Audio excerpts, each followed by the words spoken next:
This is about as straightforward of an intro as I can make for any video.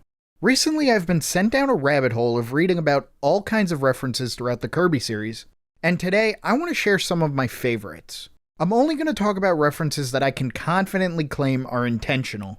For example, the way Kirby defeats the Star Dream at the end of Planet Robobot could be a reference to Gurren Lagann, but it could also just be Kirby using a drill. Anything that's too ambiguous like that won't be talked about. Although, I did just talk about it, I guess. Anyway, let's start the video. Wait! Did you like the video and subscribe to the channel? Alright, cool, we can start now. I'm going to break these references into different categories, starting with copy abilities. It's a pretty fitting place to start given my last Kirby video. Oh man, how long ago did that come out? Let's start with the most obvious reference that can be found in the copy abilities, Sword Kirby. Sword Kirby wasn't anything special when it was introduced in Kirby's Adventure, but with Kirby Superstar adding hats to every copy ability, Sword became a loving nod to The Legend of Zelda. I can't think of any other reason why Sword Kirby would wear a floppy green hat, and this reference would extend into Sword Kirby's moveset.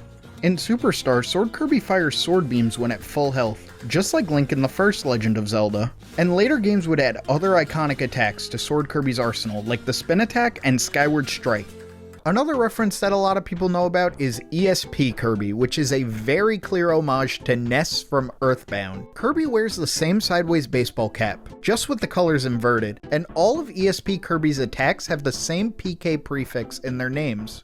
In the Japanese version of Earthbound, Mother 2, all of Ness's offensive psychic powers have the same PK prefix. That's right, all two of them.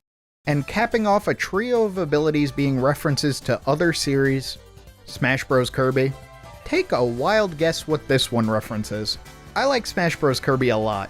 Not only is it a nod to the Super Smash Bros. Series that used to be developed by HAL Laboratories, but it actually evolved with the Smash Bros. Series.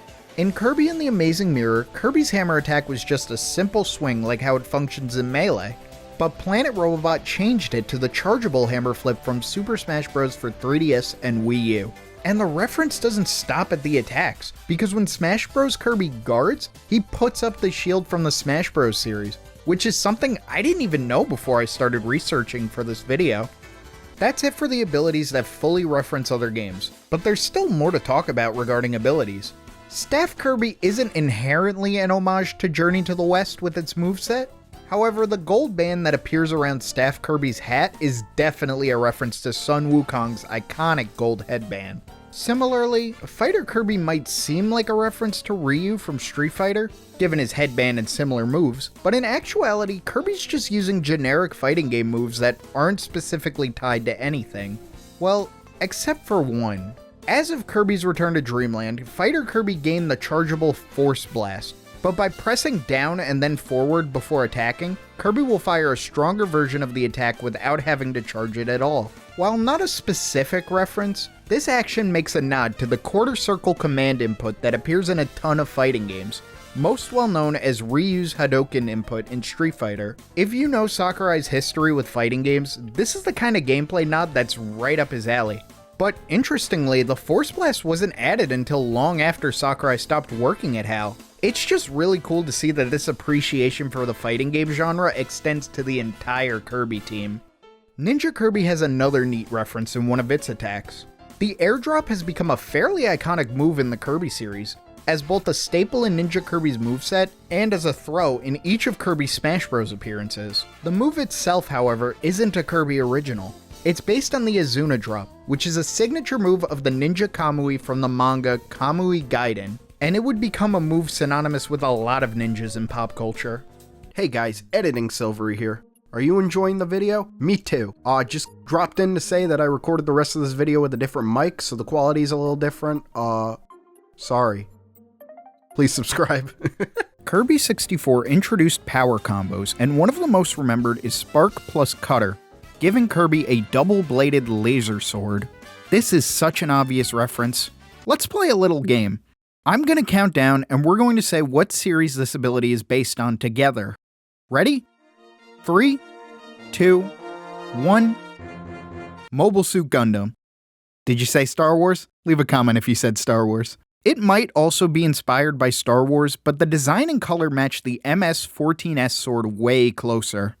The last copy ability I want to talk about for this section is Stone Kirby.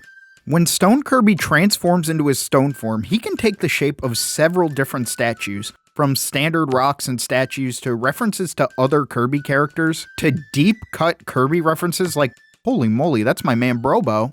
In some very rare cases though, Kirby may transform into a statue depicting a character from a completely different series. Mario, Samus, Tom Nook, and Kirby from Box Boy have all appeared as stone transformations. Kirby's statue from Kirby Star Allies is particularly interesting, as it shows him sitting on a building in front of Mount Fuji. That building is the HAL Laboratories Yamanashi R&D Center, and it's a very cute nod to the company that developed both Kirby and Box Boy. While I have your time, Box Boy and Box Girl is on the Switch and you should definitely all play it, thank you. The stone transformations allow us to segue nicely into the next category of references, characters. And this category is going to be broken up into two subcategories. First, let's talk about characters from other series that appear in Kirby games. And if we're going to talk about that, we gotta start with Kirby's Dream Land 3. Typically, if a character from a different series appears in a Kirby game, it's as a cameo or an Easter egg, or it's a character from a HAL Laboratory game. However, Kirby's Dream Land 3 notably features several Nintendo characters from different games in its main adventure, and they're all important to getting the true ending of the game. Donbei and Hikari from the Famicom game Shin Onagaishima appear in Sand Canyon Stage 4, where Kirby needs to find Donbei and bring him to Hikari at the end of the stage to earn a Heart Star. Not too long after, in Sand Canyon Stage 6, Rob the robotic operating buddy has been disassembled and Kirby needs to find his parts scattered throughout a pyramid. Collecting all of the pieces and bringing them to Dr. Hector from NES Robot Series game Gyromite will give Kirby the Heart Star. Here's a fun bit of trivia. This is Rob's first appearance in an actual video game. I imagine most people think it's either Mario Kart DS or WarioWare, but nope, here he is in all of his mechanical glory. In Iceberg Stage 2, Samus Aran appears to give Kirby a Heart Star if he finds and freezes the Metroids throughout the level with the Ice Copy ability. I don't know how or why Samus or the Metroids ended up on Planet Popstar. I can only assume this game takes place between Metroid Prime 3 and Samus Returns, but there's a really cute reference to Metroid's ending in this game. If you make it to the end of the level without neutralizing all of the Metroids, Samus will keep her helmet on. But if you defeat all of the Metroids, then Samus will have her helmet off when Kirby arrives. It's cute. I like it. The last characters that reference another Nintendo game in Dream Land 3 are Chao and Goku, not that Goku, from the Famicom game Yu Yuki. It's an adaptation of Journey to the West, and it's home to that one really good Super Smash Bros. Ultimate medley that you only vaguely recognize since I started using it as background music. These two appear in Grassland Stage 4, which would actually make them the first of these crossover characters to appear in Dream Land 3. Why did I save them for last then? Because we're about to go back in time. Kirby's Dream Land 2. This game is the bane of my existence, but that's a story for another day.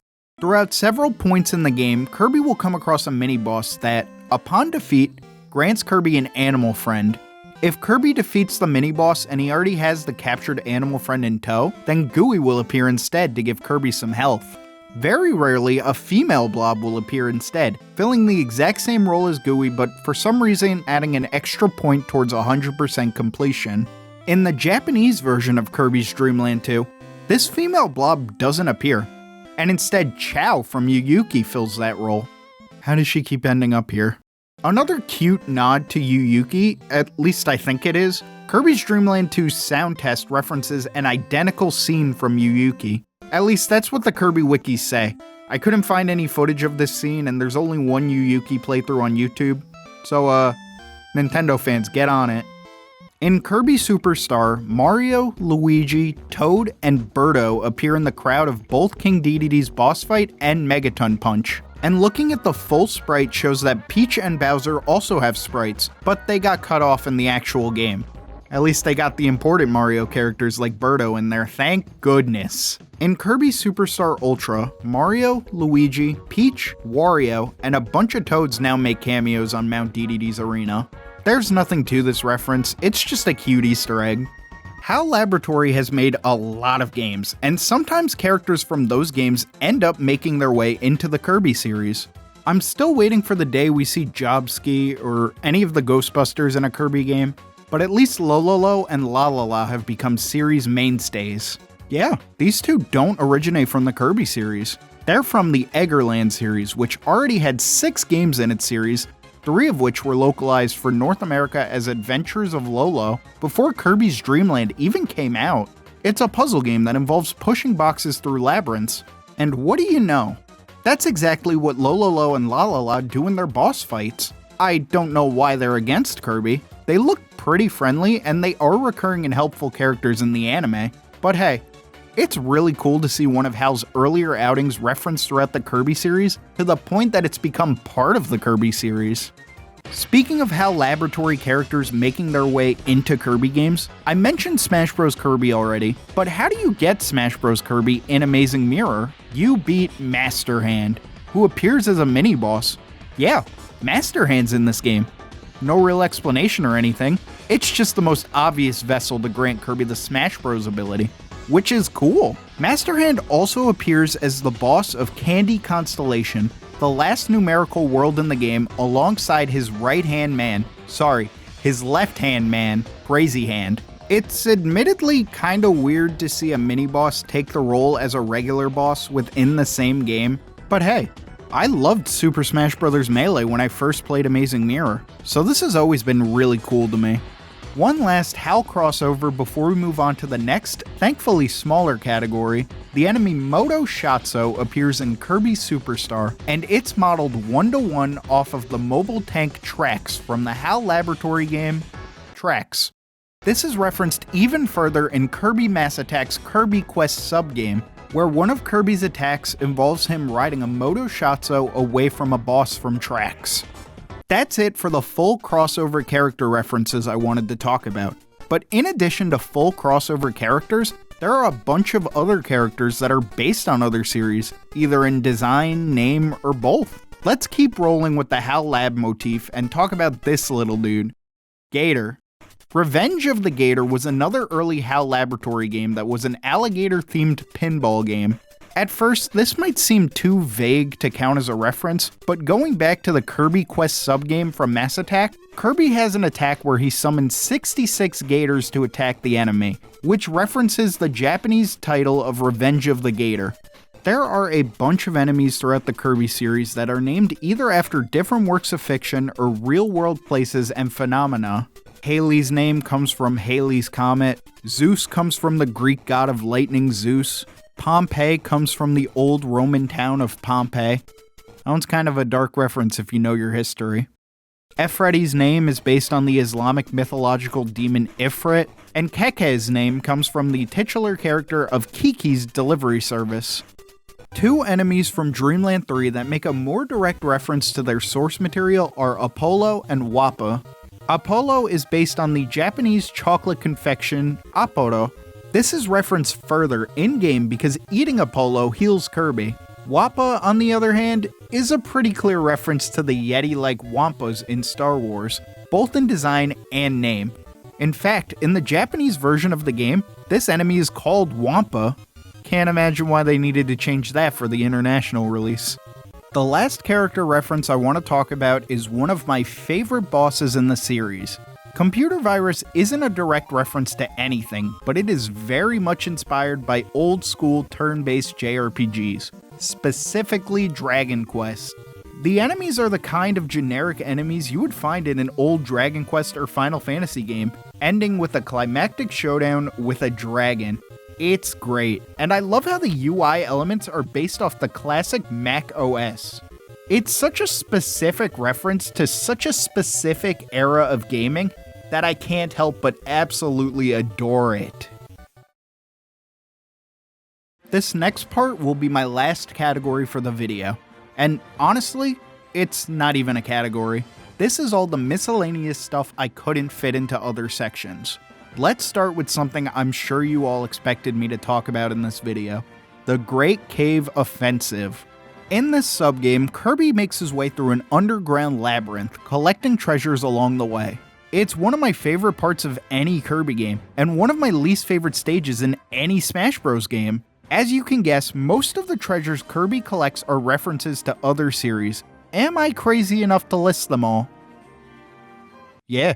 Screw Attack from Metroid, Phantom Mask from Super Mario Bros. 2, Bucket from Mario & Wario, Captain Falcon's helmet from F-Zero, Koopa Shell from Super Mario Bros., Falchion from Fire Emblem, Mr. Saturn from Earthbound, Kong's Barrel from the Donkey Kong series, Triforce from Zelda, Gold Watering Can from Animal Crossing, only in Kirby Superstar Ultra, Glass Slippers from Cinderella, King Tut's helmet, a Lamia scale from Greek mythology, Shiny Bamboo, which Japanese name references the tail of the bamboo cutter, the Magatama and Truth Mirror, which reference the 3 imperial regalia of Japan. Oddly enough, the Kusanagi sword doesn't make an appearance at all in this game, and I only know about this because of King of Fighters. And lastly, my favorite references of the Great Cave Offensive lot, the whip and the bandana. In the Japanese version, these are referred to as the Indie Whip and Commando Bandana, which means there is an official Kirby game that references both Indiana Jones and Rambo.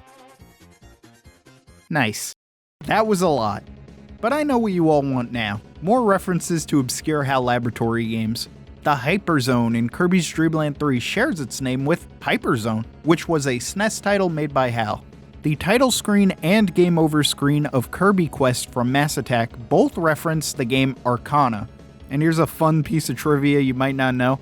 Kirby actually appears in the game over screen of Arcana, which predates Kirby's Dream Land by only a month in Japan. Kirby's first appearance was in an obscure JRPG this entire time, and you've been living a lie if you believed otherwise. Lastly, and certainly not leastly, let's talk about anime.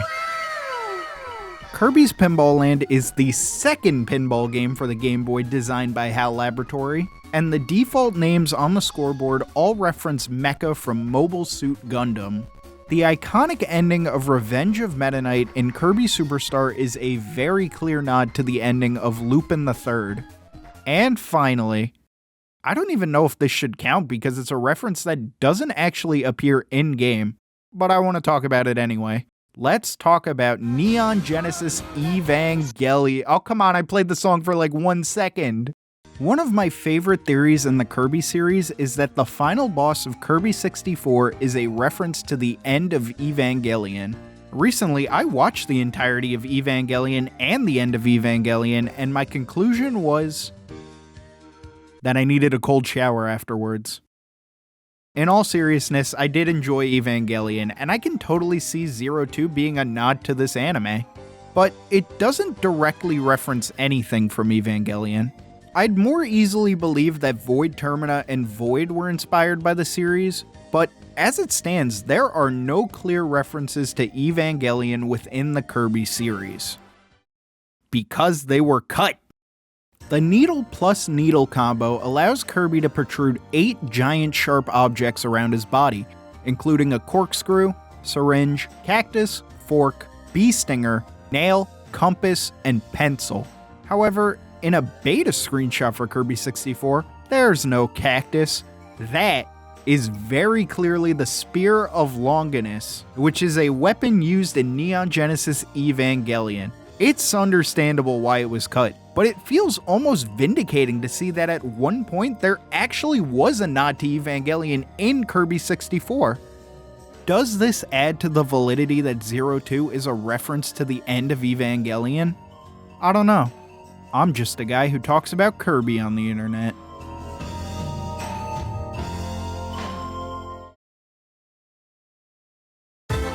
Big shoutouts to both WeKirby and the Kirby Fandom Wiki. They made this video a lot easier to make thanks to their comprehensive lists of references. Let me know what your favorite reference in the Kirby series is, and if you learned anything new from this video. There's almost certainly something that I missed, so feel free to let me know.